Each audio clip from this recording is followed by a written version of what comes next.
This is the 2024 Busa, all right? And what Suzuki did is they left the chrome element on here, and you had stainless running all the way back for the exhaust on both sides. You know, that makes it look like the wing of the Peregrine Falcon, and that's the arc when they're in the dive. So the stainless and the chrome up front really drawing your eye to very key design elements. But for the 2025 model, this chrome right here is blacked out on the sparkle black metallic like this is right here. I'm looking at the design elements here. I want to take this and dark it out like the 25, but I also want to eliminate a long running stainless and then black out the end caps.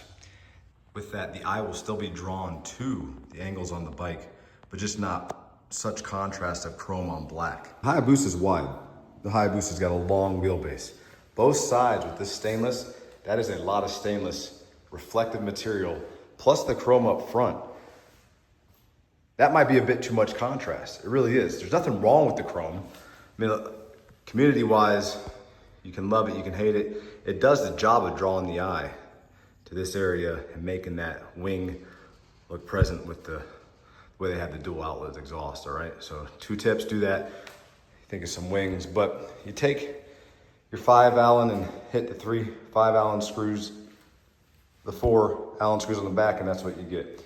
You have the heat shield and the end cap on that muffler that can come off, and you're able to get them. You're able to get them powder coated, change color you want. Even if you had a different colored bike, I think it would work well, but just for the sake of sparkle, I think it'll look good. So it's gonna be a gloss black that I'm gonna go for. Again, the heat shield and the end caps, they pop off pretty simply, just like that.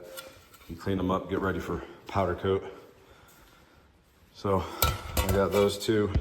Nothing extra there. You're gonna take out the grommets from the heat shield before you powder coat, if that's what you are gonna do. If you're just gonna paint, probably don't need to worry about it. But the 5 and the 4, and you're good to go. I got a couple extra heat shields going in for backup, and that's it. 5 and the 4, these come off. So again, when the rear's all stainless and you have a black, sparkle black, anything like that, even if you're matte black, it looks like completely different elements. This is one section of the body, and all this sweeping stainless, it just looks like a chunk. And when you view this bike from the back, it's still a great looking motorcycle, it really is. But having these 2 right here, gloss black instead of chrome from the rear, it ties it together more, in my opinion, and I think it will do just like that. I haven't seen anything like live in person. The meat of that exhaust, that's still gonna stay stainless. It'll still have enough contrast, you know, with the rotor up front and a few of those other components that are stainless. It's still not gonna be an eyesore to have this stay the way it is. So I think, you know, going up front, when you catch this, and then the reflective housing of the headlight area, there's still enough light to dark. Hey, the Suzuki decal too. So the rotor's gonna reflect light well, the stainless components will. We won't miss this at all. 10 minutes of time to get all this stuff off. There it is like that. Sit and wait.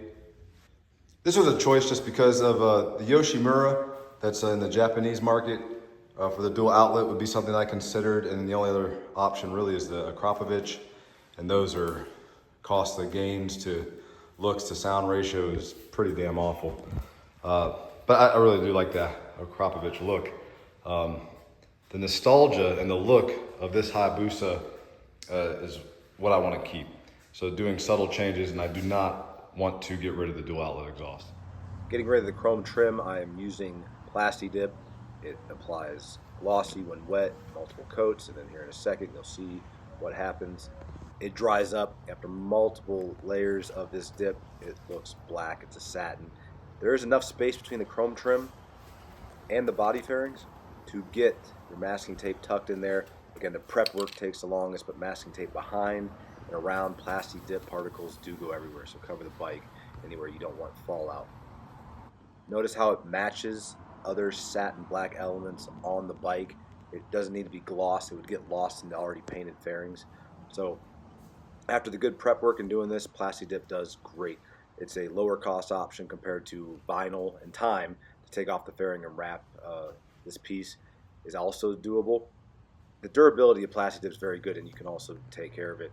And Suzuki does now have the black pieces, but those are going to be a few $100s a piece, plus you remove the fairings to do that. So labor, maintenance, and being able to recover any damage on a plasti dip it's a great option. I do have vinyl standing by, but again, vinyl can get torn up and chipped and just as quick, and it might be a little bit less durable than the plasti dip.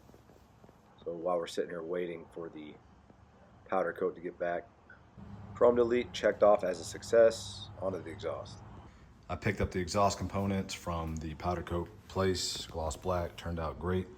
Check out the longevity on these. These end caps are gonna end up test and stress because they sit right there and they actually go over the muffler. So see how many miles we get out of that. And then there is the heat shield, and that is a good 2 inches away from any pipe, awfully close to the muffler. But when you look at that coming together, so I'll get this together and then get a good pano out view of the Blackbird. The gloss black powder coat matches the body panel fairings just about perfectly. Then with the satin on the chrome delete, yeah, the way this bike turned out darkens it up, keeps those elements very visible. So miles have added up, time's gone by, and powder coat's durability and resistance to heat is right at that cusp, about 400 degrees Fahrenheit. And with the areas of the heat shields and the end caps, nothing. No issues with burn off, flaking, and this is after pools, exposure to the sun over and over the miles. I came in on the side profile like this. It's just enough gloss black, satin black, and some shine from, again, like we talked about, the rotor, some of the bolts, and that actual muffler. Overall, the contrast is right on.